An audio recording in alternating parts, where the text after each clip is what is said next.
Just a few boneheaded, walking, talking Neanderthals. Yeah. Talk to me. Yep, Listen. I'm here.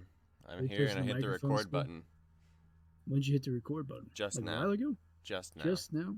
Yep. I thought you liked the natural thing where we're like already talking. I do, but I wanted to let you know that I hit the record button in case you were gonna say something. In case I said something spicy. Yeah. Well, okay. But so if I should take the record button off, tell me, and no, I'll I just don't delete care when this you do it. file. Okay. Whatever. Doesn't matter to me. You can turn it off and on all day. Makes no difference to me. I'd say whatever I'm going to say to anybody's face. Okay. Anyways, okay. So this weekend, last weekend of duck season, right? It is.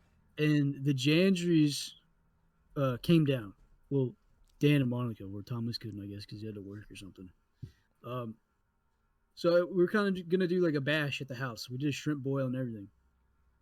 And I had told Caleb like weeks ago that this was happening and that he should come. And he's like, "All right, cool, I'm down." And then he started playing Scum, and he's been playing Scum a lot. I don't think he left the fucking house other than to get Taco Bell all of this past week. Probably not. Okay. So it's like Thursday. It's Wednesday, and I remind him. And he's just like, yeah, sure. Thursday comes around, and I'm deciding whether or not I want to leave Thursday night or drive down Friday morning. Mm-hmm.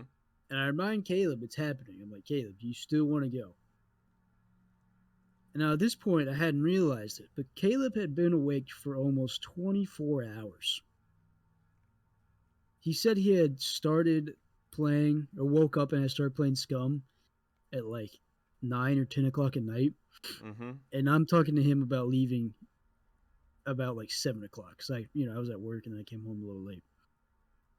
So Caleb had been awake for 24 hours. And he looks at me and he looks like a psychopath. He looks insane. I guess the tractor exploded in the game and he found a new tractor and he said they'd been driving around for 6 hours. So anyway, and he looks at me and I'm like, he's fucking broken. And he looks at me, he's like, nah, dude, I want to go. And I'm like, Caleb, you have to go. You fucking have been sitting in here for God knows. It smelled like cigarettes in his room. And he's not smoking, okay? That's just a sign something's wrong. So I was like, I was trying to get him to go as like hard as I could, other than like forcing him to fucking go. Like I was trying to get him to go. Mm-hmm. Wouldn't go. And I was like, all right, I'm coming back in an hour. Deprived. Yeah, he had been away for 24 hours. Nothing's actually forming. Like no thoughts are forming. And I was even like, didn't you have class today? And he's like, yeah, I did not absorb anything. I'd been awake for like 18 hours. Jeez. Right. So I try to fucking get him to go, and he won't go. Like you can't live your life in this fucking room. Anyway, so I'm like, I'm coming back in an hour. Have your shit packed. We're going. Like I'm trying to like make him to go, you know. Mm-hmm. And I go back to my room. I pack up my shit, and I go back into his room. He's a fucking asleep. He's out. He's out cold. So anyway, poured some water on him. He'd been awake for 24 hours. I would have had to like, I don't even know what to wake him up. Chuck him out a window or something. Shove an ice cube up his asshole. I have no idea. Anyways, so I go and I have my weekend, which we can talk about later, I guess. And I got back, 8 o'clock-ish maybe tonight. Mm-hmm. And my expectations are not high for what I'm about to see. I walk in, open the door, all the lights are off in the apartment. So I'm like, okay, maybe Caleb's asleep. And then Caleb like walks out of his room like a ghost, right? and he doesn't have a fro anymore because his hair's not that long, but his hair was in a fro, which is not a good sign. He walks out of the room and he doesn't even look at me. His eyes are just down and he's just like waddling. He's not actually. He's a ghost. He's a shell of a former self. And he looks at me and he goes, "Hey, what's up?" I'm like, "Hey." He's like, "I'm tired. I'm gonna go to bed, but I'm hungry first, so I'm gonna go to Taco Bell." I'm like, "All right." And he's like, "All right." And he walks out. And then I heard him get in and he went straight to his room. So basically, the point of my whole story is we need to have an intervention for Caleb. I just think he needs more going on in his life. I went through I the mean, same thing. he's a full-time student. I went through the same thing. I don't know what to do though. What am Uh, I supposed to do? I mean, I'm inviting him to go do stuff. I don't know. I didn't. I don't know. I don't know what broke my cycle. Sarah, maybe? Not sure. Well, you were already married to Sarah when you were undergoing that cycle. No. Well, one time, but the first time, no. And then one time, yes. But it wasn't as bad. Hmm. Yeah. Well, I don't know. We just need to have like all the guys show up at the apartment one day with like the chairs in the circle like they do at interventions, and then like I'm holding a shotgun at his computer. Do we tie him up, and anytime he tries to fall asleep, tase him until about 10 o'clock, and then we let him go to sleep? And Oh then God, 8 o'clock in bro! the morning, we'll wake him up with the taser. Make sure he stays awake all day. Well, I don't think it's a sleep cycle problem. It's a I sleep think cycle problem. Well, okay, well, so I think it's that's a a sleep cycle symptom. problem, and it's also a video game problem. I think the sleep cycle problem is a symptom of the much larger problem. Video games? Yeah. Yeah. Like you have to turn it off, right? I tried to force feed him melatonin that night too. I was like, "Fucking go to sleep. You're gonna go to sleep. Stop." Because I had, I went and packed up my shit and I came back. He was asleep. But before that, I had gotten home and I was just like, "Hey, what's up?" And he's like, "Hey, I'm pretty tired. I'm probably gonna go to sleep." I'm like, "Oh yeah, well, what about the thing?" He's like, "Oh yeah, blah blah blah." And then when I had the conversation with him later, that was like an hour gap in between, and he's like, "Yeah, I'm probably gonna get off in like 10 minutes." When I came back an hour later, he was still fucking on the video game. Yeah. I don't know, man. I told Dad this, which was a dumb idea, and Dad was like, "What the fuck is that kid doing?" Yeah. I don't know, man. We need to get him another hobby. I think. He probably just needs to be doing more physical activity would definitely help. Does he go to the gym anymore? No, Yeah. Some sort of physical activity to wear him out would help. But, probably. I feel like we're talking about a dog now. no. We had to take him out for a walk, Video throw games the can be ball with him. addictive, you know? No, yeah, well, yeah, I guess. Oh, for sure. Trust me. Yeah, I've never been able to develop a cycle like that because I feel like I've always had something going on. But you know what I also have had is like a like shit to do, Yeah. And I didn't know I wasn't always the originator of the shit to do. Like I fish and hunt because my dad fishes and hunts. Mm-hmm. So I don't know. I've just never had nothing to do for that long of a time period. Yeah. I don't know. We'll see. We'll have a next podcast. Tune in next week for Caleb's intervention, where we confront him on a computer. Yeah. I'm interested to see what happens when I log into Scum next. We're gonna have like a castle or some shit. Jeez, yeah. I don't even know.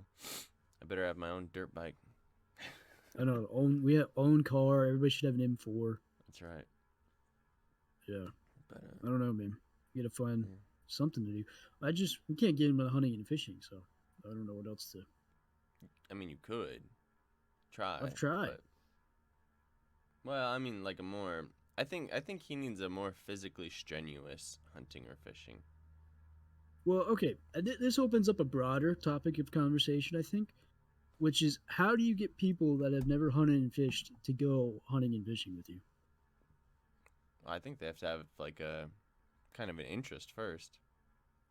Because Well, I what mean, if if it's they don't never? care about it, they're just not going to go. But what if it's not on their radar? Like you're not active. Like I'm not actively thinking about other hobbies that people do that I might be interested in, unless they were like, "Hey, I do this thing. What do you think about it?" Yeah, Like, no, like I mean that's what I would do. Just like kind of mention it and bring it into conversation somehow. See if that probes their interest. They're like, oh, you hunt? What does that mean? yeah, what does that involve? But then I'm like, what responsibility then do I owe to that person? Do you owe to them? Right. What do you mean? What do you owe to Like them? if I'm the originator of the idea Uh-huh. in their mind, like am I responsible for taking them all the time? Am I? I would first off, I would only try to pique the interest of somebody like I thought would I'd be okay with hunting with, like somebody that's already a friend or something. Um, and somebody that I think could hack it and not just complain all the time, and that they would think this activity is enjoyable as well. And then I'd take them to do it a few times and try and teach them all the rules, because there's a lot of rules and etiquette. Gun Etiquette's a safety. big thing. That's the thing people don't teach you is etiquette. Oh my god, dude. Let me go on a little bit of a tangent here. I know we're trying to stay on topic more, No, run but away. There's no topic. so the fucking the we hunted Saturday morning and evening, and then this morning, Sunday morning. And we probably wouldn't have done all those hunts if Dan wasn't there with us, because he's a guest and you want to go, because the weather this morning was. I saw your brother slayed it, but there was nothing flying anywhere near where we were hunting. It was a bluebird day. There was no wind. He didn't It was hunt glass. this morning. Oh, so he just sent us a picture of a different hunt? All those ducks were an amalgamation of like the week, the times that he hunted in the week. You talking about that pile of ducks? Yeah, I feel like that's completely being misrepresented then, because I thought he shot all those ducks today. No, that'd be way over his limit. Well, I didn't think it was just him. I figured he went with guys from. Oh no, he went by himself. Okay, anyways. Most of the time. So this is the craziest. I'm interested to get your opinion, because you and I differ a little bit on this topic. Mm-hmm. But so Saturday evening hunt happens, right? Or no, sorry, Saturday morning hunt happens. So the first hunt. Saturday morning hunt, right? So Yep. The hunt's over, and we're picking up decoys, but the blind is still set up. And if you were kind of far off, you wouldn't know that we're completely done and we're heading out, right? Right. Which I still think isn't even the point. So we're in that spot that you and I are. You saw us go to, that you've been to before, because we were just slaying it all year. We didn't get skunked once on that spot this year. We changed it obviously based on wind and the sun. So that's one of our favorite spots. You gotta move Anyways, things around. So we're in that spot, and this fucking boat pulls up to the cove right across. Like you know what I'm talking about? Like if you picture that sea, I sent y'all a picture of it in the Snapchat. Mm-hmm. But they're not fucking 50 yards. I could hit them with my pellets if I was, just shooting from my blind over to them. And they just fucking beach their boat and start walking around the cove. Now, as I'm getting older, I'm getting more and more like my dad, and my dad's getting more and more mellow. Because my initial reaction was go, what the fuck are they fucking doing? We could be hunting, Like, we could still be hunting. It's not very clear that we're completely done. I mean, the blind's still up. I think Dan was probably still in the boat at the time, right? Yeah, you could just be out there picking up a duck or something. And Dad, we start walking over there, and Dad goes like, "Hey, what are y'all doing?" And he's like, "Oh, we're looking for ducks.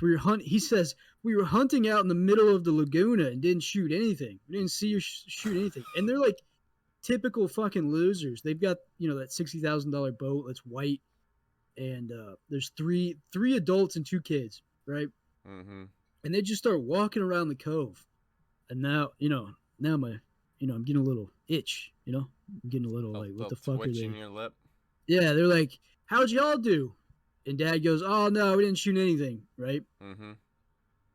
And I look over, or I don't look over. I whisper to Dad, like, "Can we, Kill them. Can we let it out, And Dad's like, he's getting softer.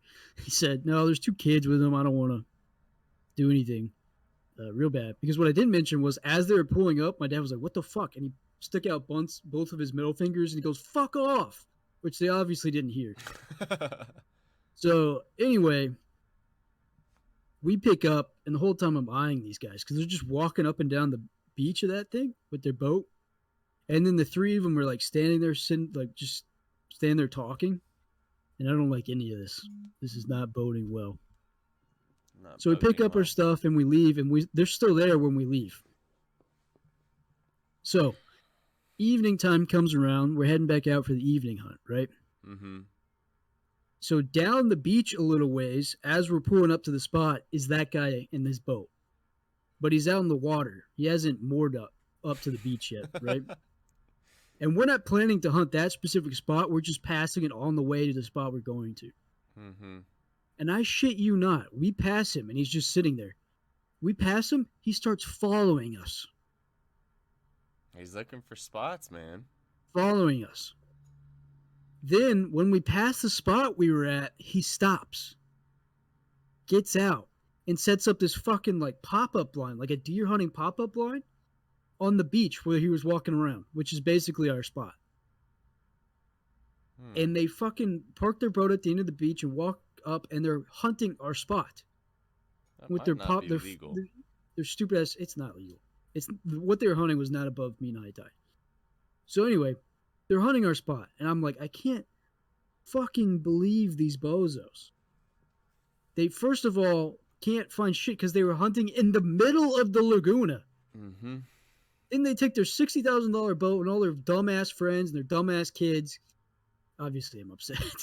And start walking around, going like, "What are you all doing back there?" You know, because we get the dope ass blind set up, and we're slaying in that blind, at that spot. And then he fucking follows us, and then hunts that spot with his dumb pop-up blind. They don't shoot anything, obviously. Did he have decoys? Yeah, they had decoys. He's probably new. I hope he's fucking gone next year. Anyways, so, then this morning, now, there's our cove, and at the end of the spoil island that kind of forms the back of the sea, like if you imagine a cove as a sea, we're at the bottom of the sea there, we're hunting or walking around the top of the sea while we're hunting the bottom of the sea. There's a blind at the back of the sea. So this morning comes, and we're already in the spot. Mm-hmm. Because we're set up and everything. That same spot in the cove. Now, Dipwad 1, 2, and 3 show up. The same and ones. They're like, yeah. And they're like, well, we can't hunt that spot. At least they have some kind of fucking brain. Because they're like, well, we can't hunt that spot. Let's go hunt this blind, 50 yards away from them. So they hunted that blind, and I don't think anybody shot anything. I heard no shots the whole day, and I could hear everything because there was no wind. Yeah. So anyway, I'm worried that I'm gonna have to deal with these guys next year because that cove is our spot. Like nobody hunts that spot but us. I'm not trying to say we own everything because if that guy showed up with his boat blind and was like scouting out spots, and you happen to see a guy hunting it, and then on a random Tuesday he just happens to be there, I'm not really gonna hate the guy. I mean, that's our spot. We're the ones that found it. We're the ones that hunt it regularly. Yeah.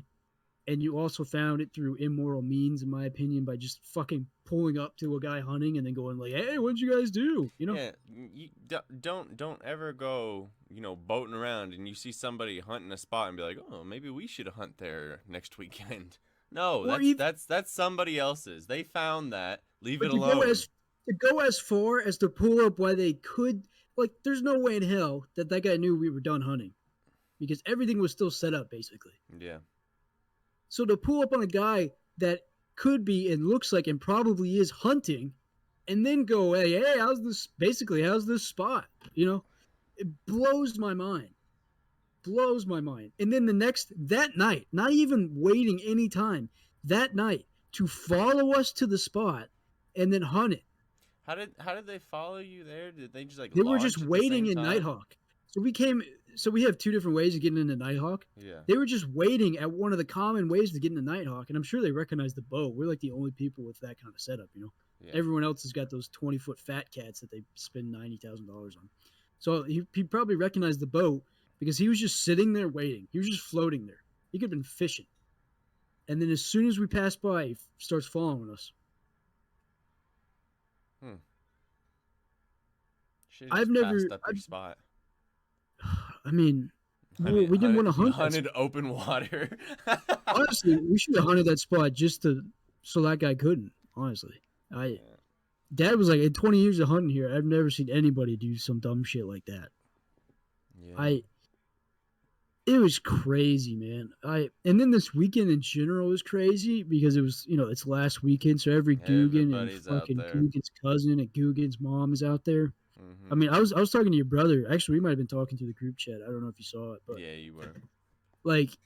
it was crazy where he was. It was crazy where I was. And I'm not even kidding when I'm saying that. I'm not being classic Gavyn that's just pissed at anybody trying to do the same shit I'm doing.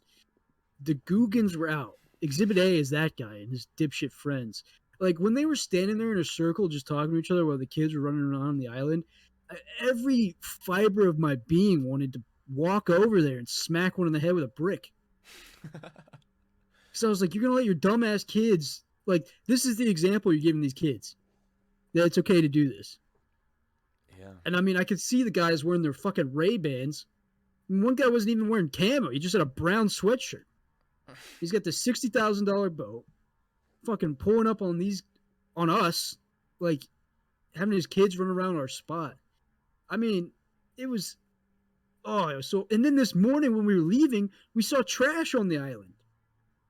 There was trash that was definitely not there because the whole story I told in the last podcast about me, executing like Nazi style executing that duck. Mm-hmm. That's the same spot, the exact same territory, and that trash was not there that weekend, and nobody else goes there except us. So I highly doubt that the trash washed up or somebody else was there between that hunt and the hunts this weekend. So those fucking bozos left trash all over the place. So that got my blood boiling a little bit, obviously. Yeah. And there was just Googans galore, man. I've never seen so many white boats with dipshits just walking out there, walking to their boat because they parked it a mile away from the blinds, Oh, it was crazy. I mean, there's a person in every blind, basically, and virtually no one shooting. There was a guy, oh man, this morning there was a guy blowing a mallard call for like 20 minutes with no ducks flying. I was so confused. What are you doing? Oh man, I mean, that guy had to be a guide, right? He's like, I got to do something for these people. Maybe, I don't know. So, anyway, I got super pissed. I mean, Dan and Dad are making fun of me because I'm now the new dad, and Dad's mellow. Because I'm starting to string up a few incidences, like the boat story. Have I told you about this story where I swamped those people? I think so. Tell me again. All right, for the podcast listeners, if my children are still even listening to this goddamn thing. Now that you're mellowed out, in the future, you're all mellow now, and you're going to listen to this and be like, man. We want to hear some of the passion stories. No, if the kids are listening to this, they'll have plenty of their own war stories about me to tell. Anyways, so red snapper fishing, and we're in the big boat heading to Packery Channel, which is basically the outlet into the Gulf from the canals, back from the Laguna, basically. Mm-hmm. Man-made channel. Now, to get to Packery Channel, you have to go through a pretty narrow channel to get to basically this huge outlet or inlet of water, which then leads out to Packery Channel. But to get to there, so basically to get from the neighborhoods where everybody lives and the canals and everything, you go into the intercoastal, and then you get off the intercoastal and go through this narrow channel to get to the Packery Channel inlet, I'll call it. Mm-hmm. Now, at certain times of the year, fish are running this narrow channel. Some big fish. Some big fish. A lot of black drum is caught running that channel. And redfish. So that was going on at this time. Now, there is a S in this channel. Basically, it is the shape of the channel. And when you turn the last turn of the S, you can't see what's around the corner because the land mass sticks out past it. So if you imagine like one turn of the S as a C, the land sticks out like halfway into the C. So you can't see past the land when you're making that turn. So it's a sharp right turn, basically. You're talking about like where that Starbucks is now? Yeah, where the Starbucks is. But it's the one down the Starbucks, not the exact one that happens at the Starbucks, because you can clearly see around that corner. Yeah. So that's one of the turns of the S. The other turn of the S you can't see around that well. Uh-huh.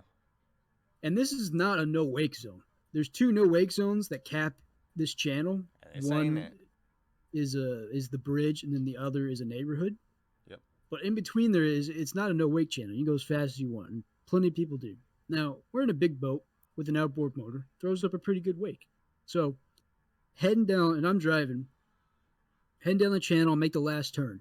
And what I see when I make the last turn is probably 8 or 9 boats in the channel fishing this run of drum. No matter, I think it was black drum at the time, but they're fishing this run of fish. It happens. Now it is illegal to block a navigable waterway. Mm-hmm. It is also illegal to not give right of way to boats going down a navigable waterway if you're in the waterway. Fishing. So this is a double. No, you can't be fishing in the channel, or you can't be blocking the navigable waterway. So you could be fishing in the channel, but you have to get out of the way.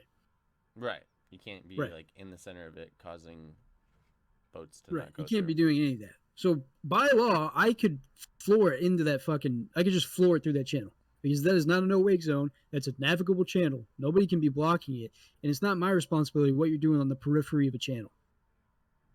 So anyway, they're blocking the channel, right?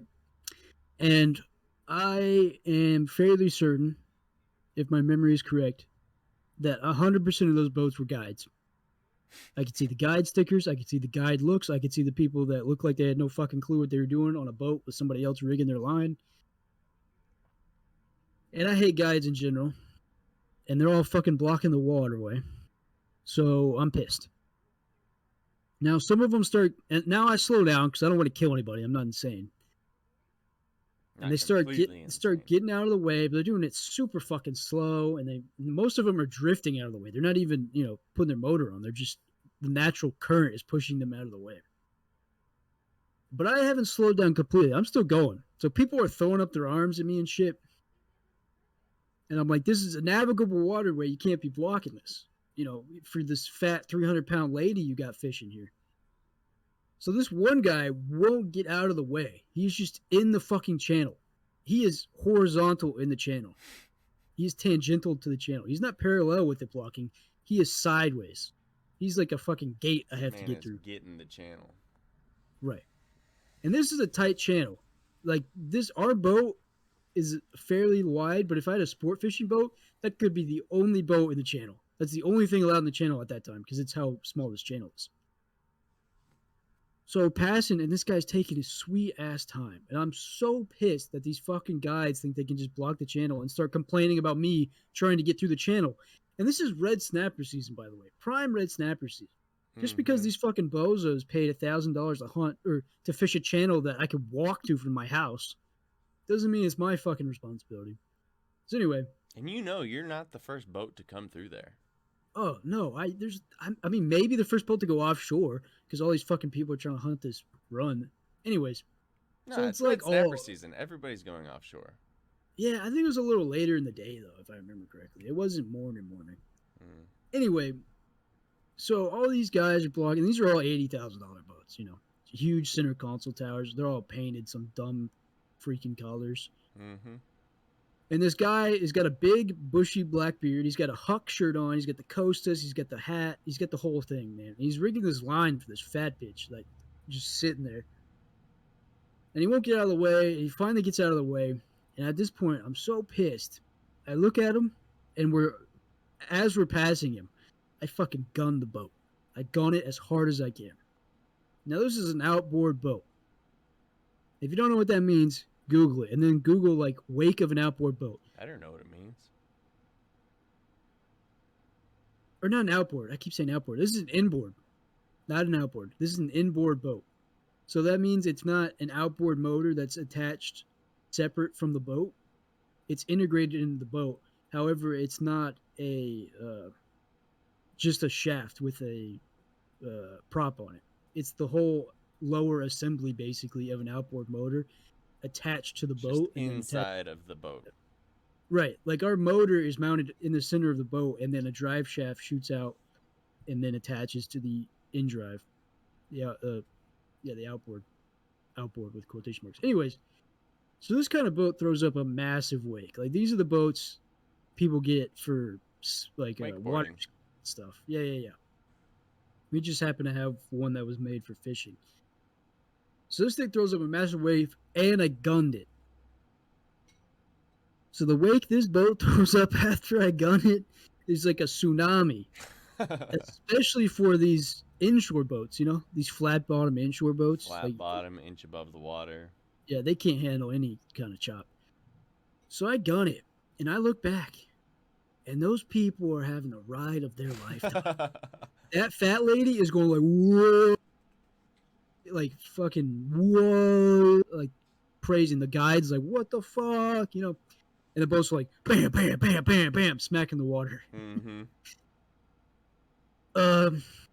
So yeah, the guy looks at us like, what the fuck? And then my dad holds up both his middle fingers and then goes, "Fuck you, you fucking asshole! Don't block the channel."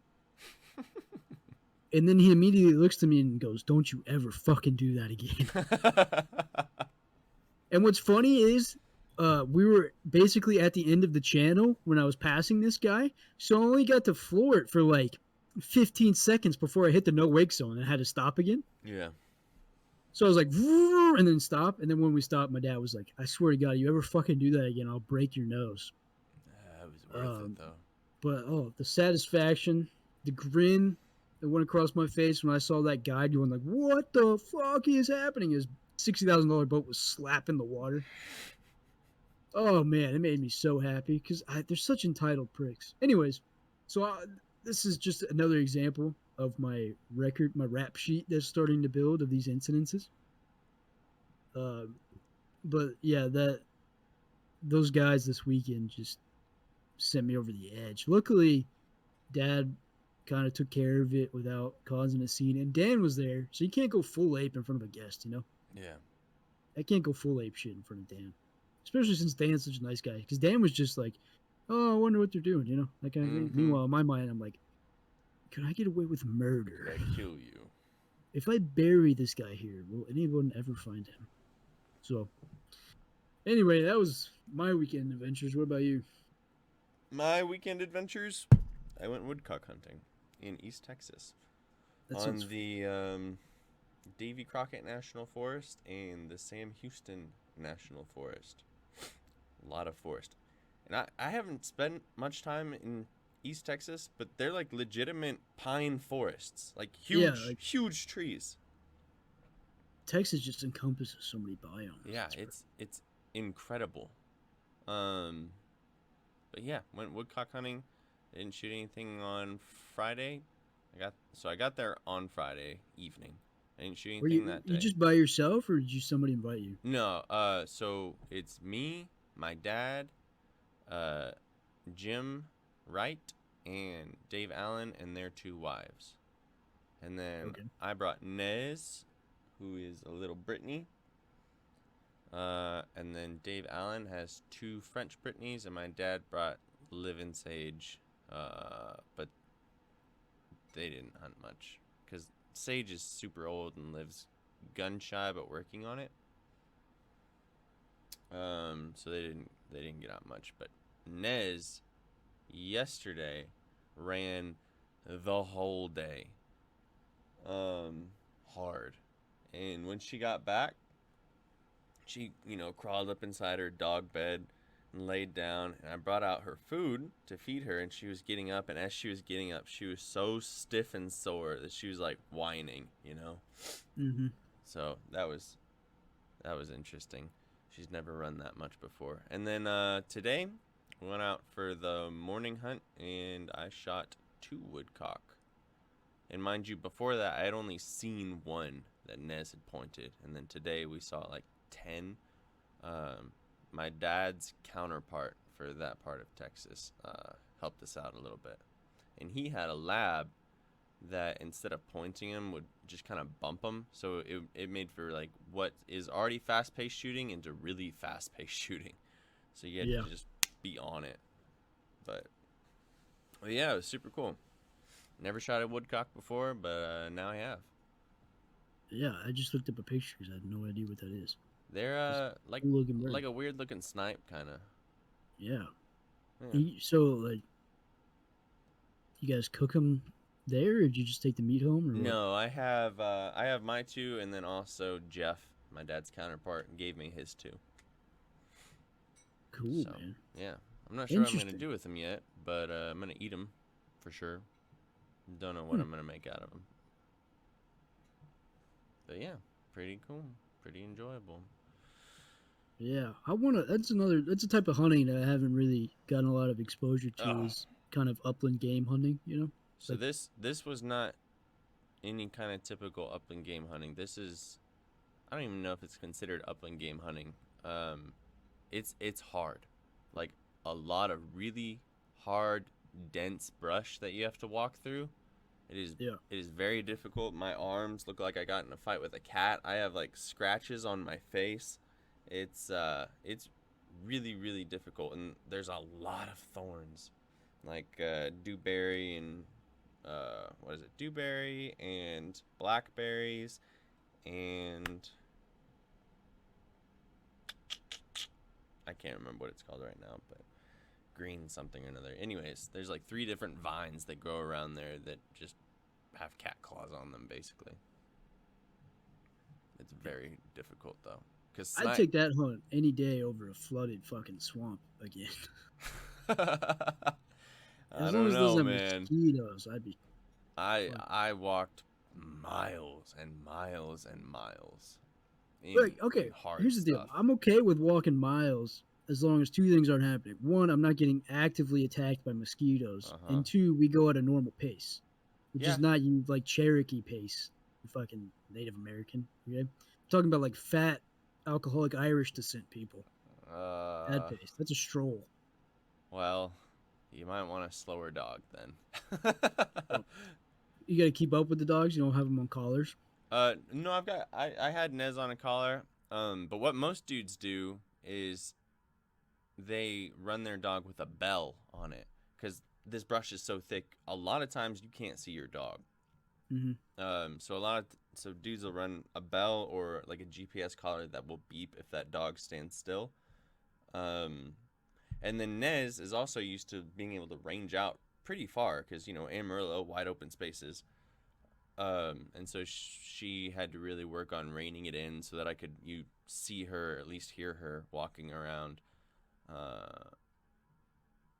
Because yeah, if you can't see her, there's like no point in even having her, you know. Yeah. So So go ahead. no, go ahead.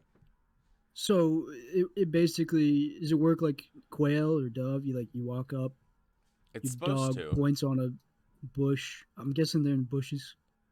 They're not up high, right? No, they're not up high. They're down low on the ground. And what's supposed to happen is your dog, comes across it, points it, and you walk over to it. It'll flush, and you shoot it. And the Yeah. way that Okay. they get up is usually they will get just straight up in the air. They shoot straight up and then zoom out into the woods. And they don't go very far either. Like a lot of the ones today, and the one that Nez pointed, I shot at that one and missed it twice. So they'll get up and just fly a little ways, and then you can track where they went and go into that area that they're at, and they'll get up again. Usually they flush a lot easier the second time, so you need to be like ready for them, Yeah. Um, Just like any upland game hunt I've ever done. these birds hardly go anywhere, man. But Interesting. it's so thick that unless you have a really good eye on them and some visibility, you wouldn't know where they went. Right. So do y'all like walk in a line and then you just push through? Um, no, because a lot of times, I mean, like you try to walk in a line, right? But a lot of Yeah. times there's really one path to get through. Like you might be walking on a game trail, so there's one path to get through, and if you're trying to push through anything else, you're just not gonna be able to keep up. Mm. Yeah, so it's difficult. That leads to some sporty shooting, I'm guessing. It was quite sporty. The first one that I shot today, the lab was out, and Jeff, her owner, is like, she's getting kind of birdie. Watch her, watch her. So we're watching, and then boom, that bird gets up, and very luckily for me, it goes up, and then it immediately goes back down, like ready to land again, and the lab's running after it, so it gets up again, and I boom shoot it on a just really nice crossing shot. Like I couldn't have asked for a better shot on that bird, because normally they're not going to cross to you; they're going to be going away from you. But this one decided to cross, and so I got a really nice, easy shot on him. And then the one after that was It was a pretty good shot because he was going away. He was up high, and it was almost like a Hail Mary kind of shot, but he went down. So. Yeah. Yep. And You're then a pretty fast flying bird. Yes, but only in the way that there's just not much time to shoot them, you know? Yeah.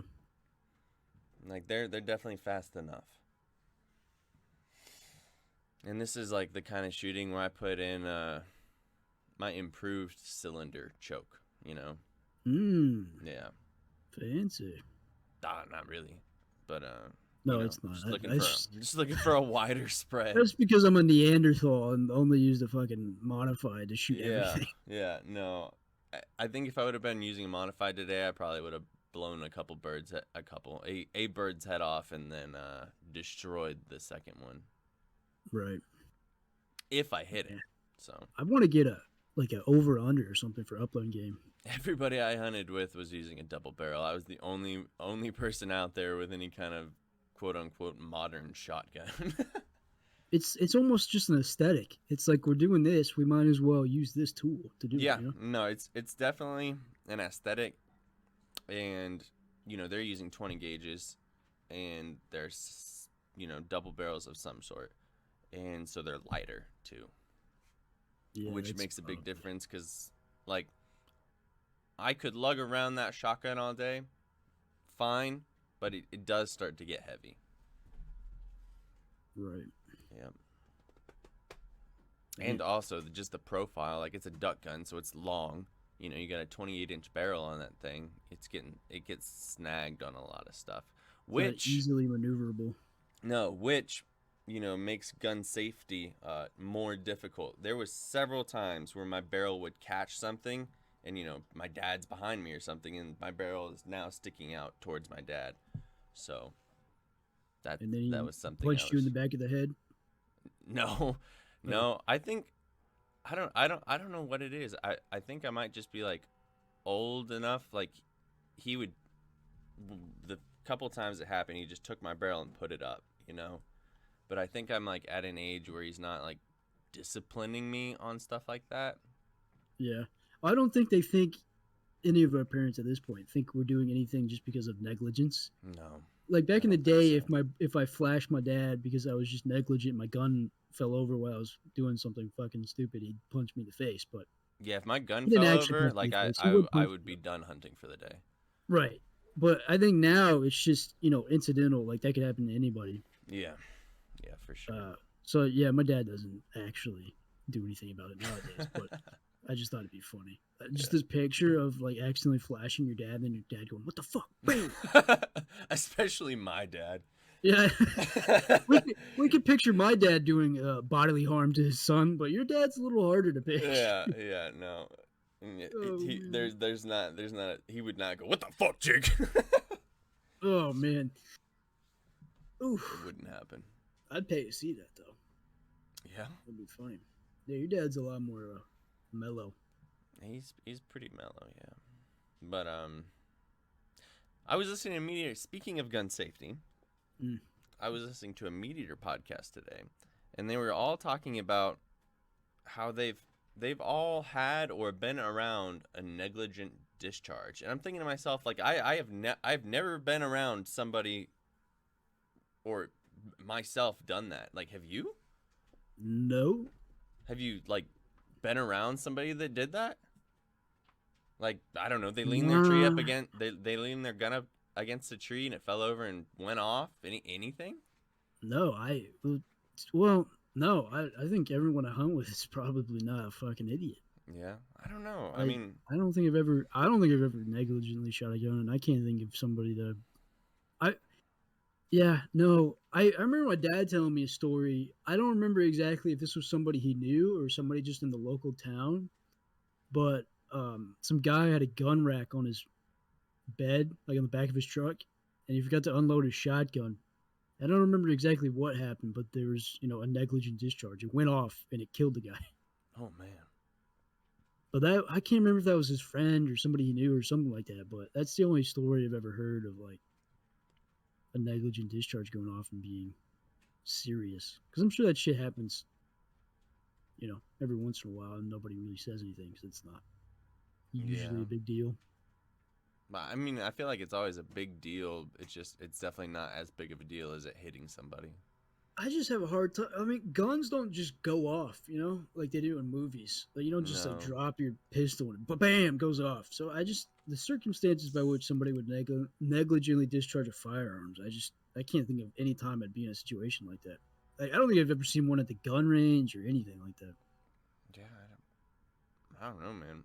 But there are, there's like, 5 people on that podcast, and like, oh yeah, I've seen that. And granted, they've been around, 30 more years than I have, but still. I'm sure it was more laid back in the day too. Like, shotgun's still loaded. Fuck it, throw it in the back of the truck.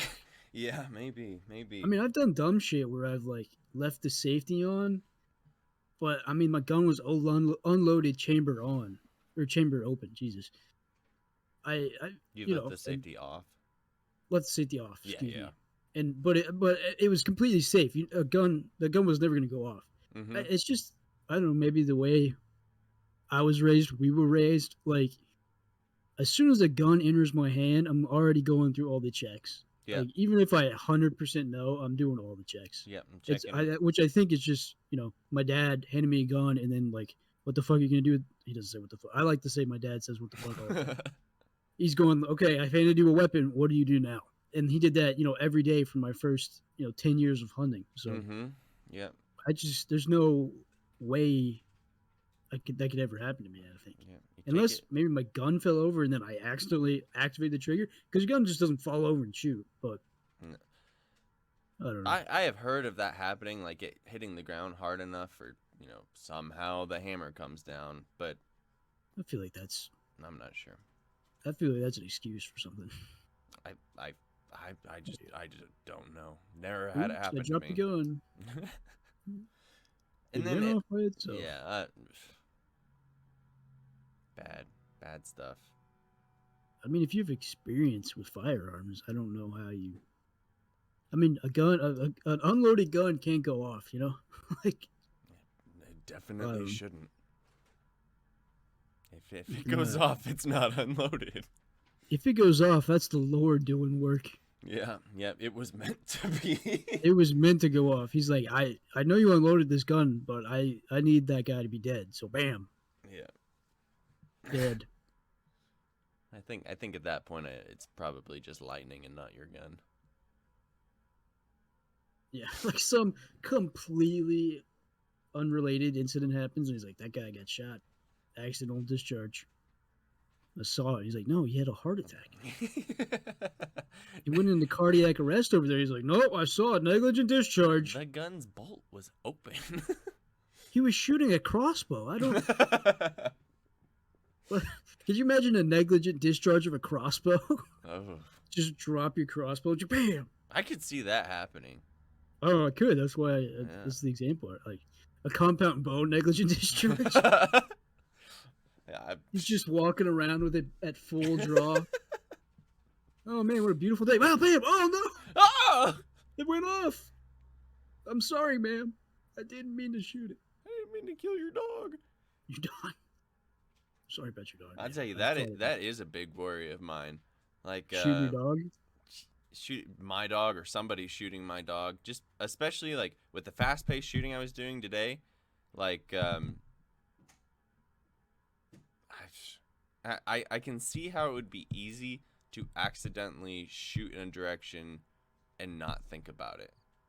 Does that make sense? No, when you were telling me the story, the forefront thing in my mind was like, don't shoot the dog, don't shoot the dog, don't shoot the dog. And luckily, the bird goes up, Right.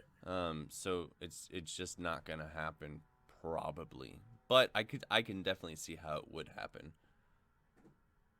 It's just like upland game hunting is probably the only form that worries me like that, because you're not going to get in that situation if you're treeing animals. Nope. You're not going to get in that situation normally if you're duck hunting, because you're going to send the dog out after the duck's already dead. Mm-hmm. Or if you're shooting at incoming birds, I wouldn't shoot at. If my dog was out retrieving, I probably wouldn't shoot at any birds coming in, regardless. But anyways, with the upland game, the whole point of the dog is to scare the birds up. They're always going to be in front of you. So Well, okay. So they're not necessarily supposed to scare the birds up. A pointer is supposed, if everything goes right, a pointer is going to tell you where the birds are. You go over there and scare them up, and then everything goes from there. And a really good pointer will not chase those birds, and just let you shoot. A really good pointer, you kick those birds up, and that dog is by your side, so nothing happens, right? And that's called steady to wing and shot. But some dogs, a lot of times, labs are meant to be bumpers, and they go bump those birds up for you. even if they're not bumpers, how often do you think what you just described happens? You mean a really good pointer? Yeah. Not often. Like, how many of the upland game bird hunters have a dog that's that well trained? Not a lot, probably. I mean, it's definitely like a thing. Like it's. No, yeah, I've definitely seen that before. Yeah. Maybe not in real life, but like in a video or something. Nez is not steady to wing and shot, So. Yeah, there's definitely levels to dog training because I've hunted. I'm not a big upland game guy, as I said, but I've been duck hunting my whole life, and I've hunted with numerous duck dogs. And there's definitely variation, stratification in the level of training that someone thinks is required to call their dog a duck dog, Mm-hmm. Because I've hunted, my grandpa's dog, Corona, was so well trained, he could blow his whistle, get the dog's attention, and then point to where the duck is, and she would follow his hand motions to go find the duck. Yeah. And then I've hunted with Munden, who would, at the sound of a gunshot, just jump out of the boat and start running around. Yeah. So, yeah, I don't know if I'm ever going to be willing to put the time in to train a dog that well. I would like to train a dog that well, but I want to start with a puppy. Well, I think you have to, right? If you want to train it, unless you want to get one that's already trained. I don't think you have to, but it's easier if you do, and it's also easier if you get like a well-bred dog. Oh God, that was another thing I totally just remembered. Those guys that showed up at the spot, they had a German short-haired pointer with them. Oh, really? And he was also wearing a winter jacket. Oh. Dogs in Corpus don't need that. Lucy has been swimming through a pond, and when she came out of the pond, her hair was frozen. I dogs would don't need that. I'd bet $100,000 million that dog doesn't know how to retrieve dogs. Just by the vibe those guys were giving me. Unless one of those guys was a guide, but I don't think he was, because the guy talking to us definitely wasn't the guide. I doubt that's a guide. We saw Chris Reeves. Oh, yeah? Guess where he was hunting? Where we were hunting. Nope. He was hunting on the land in the National Seashore. Oh? A felony. He was committing a felony. He was like in the grass. Yeah. That's not good. And I was like, there's no way he can be doing that. My dad said, he's invited me to do it before. And I was like, no, that's illegal. No thanks. Yeah. That's some sketchy behavior. No. I mean, he's taking clients to do that, I think. That's a good way to get a heck of a ticket.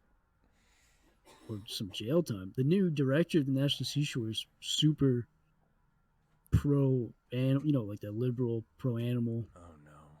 Hates all humans, trying to get the beach closed. So I could imagine if that guy caught wind. Closed? What? Yeah, he's trying not to allow vehicle traffic at the... Man, screw him. He also stopped the viewings of the turtle hatching, or the turtle, whatever. That's where they got most of their support.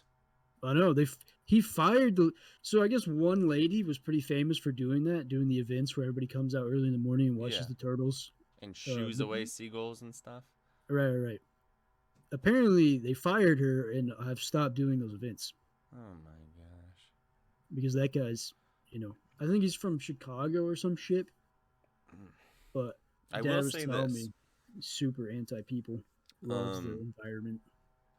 I wish they would stop bulldozing and plowing the beach. At least the National Seashore. But all the vast majority of it, because Well, I think it's contributing to beach erosion.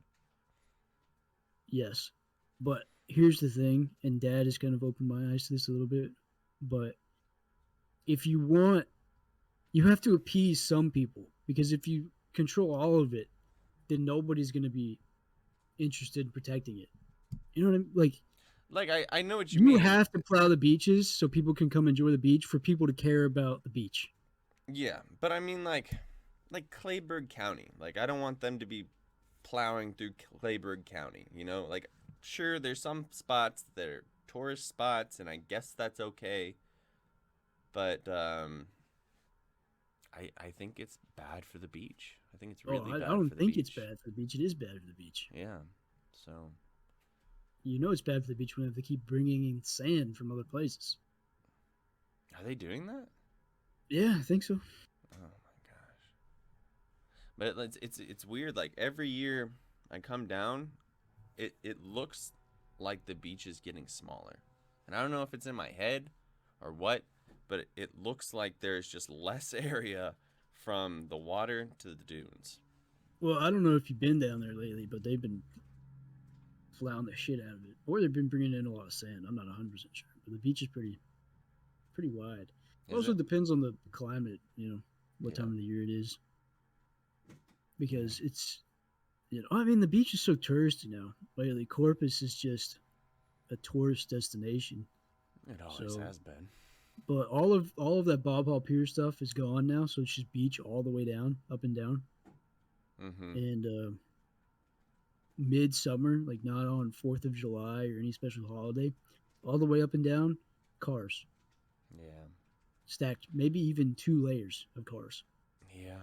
the whole beach. Yeah. No. When I was down there last, we went to the beach quite a bit, and I will say the beach didn't look small when I was down there last time. Just every time before that. Well, But that was yeah, back in the day. all the way down the beach, there was cars like way all the way to the bowl. You know, Right. like just Oh, cars, and it's winter time. right. Uh, It's just crazy now. Everything, yeah. it's getting popular, is what it is.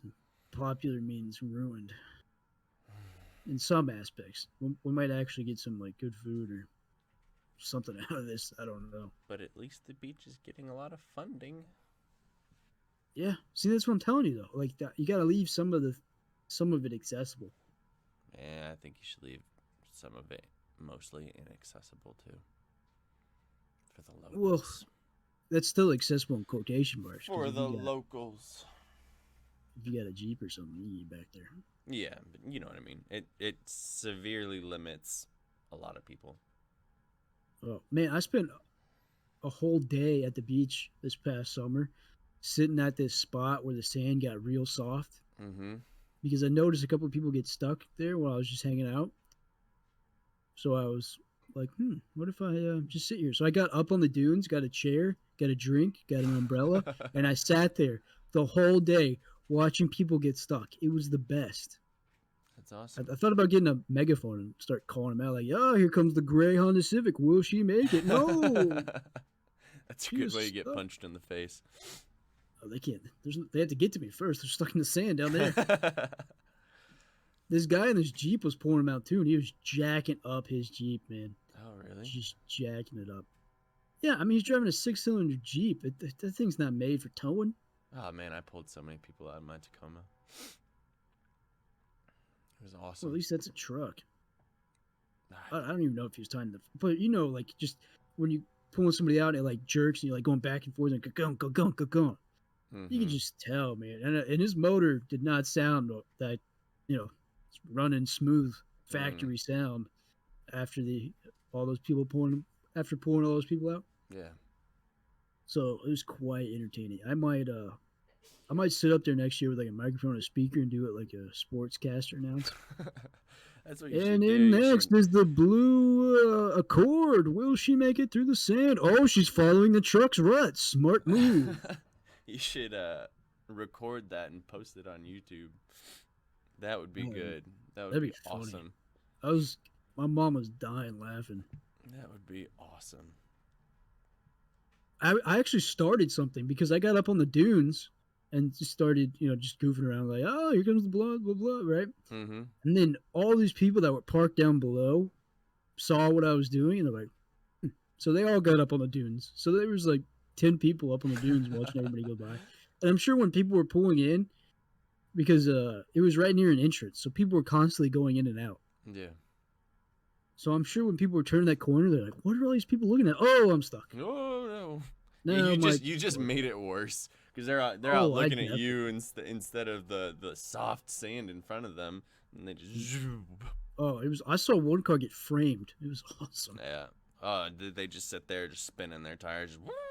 Oh man, the best is because most of these people don't go to the beach. They don't live at the beach. They don't know what to do. Mm-hmm. So I just I love it when like a guy tells his chick to go get out and start pushing. I'm like, your wheels are spinning freely, sir. There's no traction. Your 110-pound chick is not going to fix the situation. Or they just get out and they start looking around like, what am I going to do? That's the best. It fills my heart with joy. Watching those guys in their cars, like, frame their car. You just see the guys that just... Right. I like it when the guys send it, too. Like, they're like, all right, this is soft. Let me just fucking floor it. And they just gas it. I saw one car get maybe a foot away from the car in front of it because he was flooring it not to get stuck. Yeah. It was awesome. It was just craziness, and it was so good, and I loved every second of it. I think I saw a golf cart get stuck because it was like a 10-person golf cart. Every one of them was obese. Man. Just fucking sunk into the sand. All right. We didn't hit any of the bullets that I wanted to hit today, but that's wait, okay. Wait. What? Give me a bullet at least. It's too late. It's too late. We're at an hour, and I need to go to bed. The music's playing. We'll see you next time. We'll talk about I'll remember the bullet. I will remember it. So bullets next time. I will write some bullets as well because honestly, I talked a whole big game and then I didn't write any bullets. So we'll hit the bullets next time. Hopefully, we'll be joined by the other two members of the podcast. All right. See you later. Talk to you later.